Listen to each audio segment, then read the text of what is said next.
राम राम गुरुजी। राम राम। कल से वेट कर रही थी आपसे कि एक बार बात हो जाए। ओहो। सबसे पहले तो बहुत बहुत शुक्रिया आपका, बहुत बहुत शुक्राना कि आप पर्थ में आए और हम सबको इतना ब्लेस किया। यूट्यूब पे सत्संग देखा है और बहुत मन में इच्छा थी कि जाएंगे और बागेश्वर धाम जाके देखेंगे कैसा होता है, पर वही है कि मौका नहीं लग पा रहा था। अब आपने एक अलग पर्ची दी है कि हाँ पर्थ वालों के लिए अलग से जाने का मौका है, तो ताकि हम सभी लोग वहाँ पे जाएंगे। पूरी दुनिया के लिए ये मौका मिला बागेश्वर धाम पे कि वहाँ पे हमने कार्यालय खोला, उसका नाम ही रखा NRI कार्यालय। क्या बात है। हाँ, OCI बहुत शुक्रिया। NRI। एक आजकल हम भी बहुत अच्छी, एजुकेटेड हो गए। बहुत ही अच्छी चीज लगी कि जिस तरह से आप सनातन धर्म को प्रमोट कर रहे हैं ना, सिर्फ इंडिया में नहीं, इंडिया के बाहर भी हर जगह, और लोगों में वो जागरूकता उत्पन्न हो रही है, तो वो बहुत ही अच्छी चीज है। मुझे याद है जब हम छोटे थे तो हमारे घर में हमारे पापा मम्मी दोनों बहुत पूरे सनातनी हैं, तो हमेशा बोलते थे कि नमस्ते नहीं राम राम, कोई भी आएगा राम राम करना है।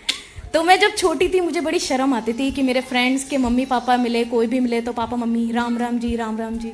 मैंने कहा कितना वैसा लगता है कि हम कहाँ से हैं, भारत से ही हूँ पर दिल्ली में सब नमस्ते हाय हेलो करते हैं। तो हमारे यहाँ राम राम शुरू से राम राम, भाई बहन भी आपस में राम राम, मम्मी पापा भी, कोई भी मिले राम राम।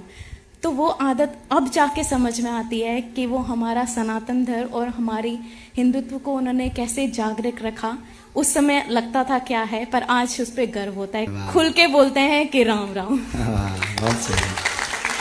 और एक बात और कि यदि राम राम बोलने में किसी को शर्म लगे तो ये कह दिया करो बेटा मरे में तो राम राम सब तो नहीं है, जिंदा में ही बोल बिल्कुल। तो ये मेरे माँ बाप ने मुझे, जो मेरे माता पिता ने नहीं मुझे भला दिया, सिखाया, भला बहुत अच्छा guidance संस्कार दी। दिया। बहुत ना समझ हूँ मैं, मुझे नहीं पता, ये बहुत सिंपल सा क्वेश्चन, आप भी कहोगे कि आप पागल वाला क्वेश्चन पूछा है इसने। हम ना कहें।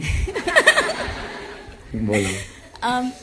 जैसे कितने सारे पाठ है रामायण में ही, बहुत सारे कांड हैं। एक्चुअली कांड एक गलत वैसा वर्ड होता है, पर हाँ अयोध्या कांड, बाल कांड, सुंदर नाम कांड, ऐसे ही जगह सिर्फ सुंदर कांड को ही मेन महत्व दिया जाता है, बाकी किसी कांड को क्यों नहीं।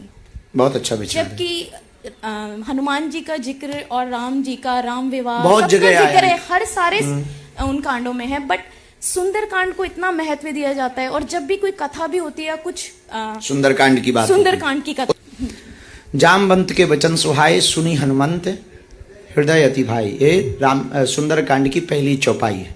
जामवंत जी हैं बूढ़े, हनुमान जी हैं जवान। जिस कांड में या जिस घर में बूढ़ों की बात जवान आदमी मानता है, उस घर पर ही सुंदरकांड होता है। क्या बात है। शिक्षा के साथ सुंदरकांड स्टार्ट होता है।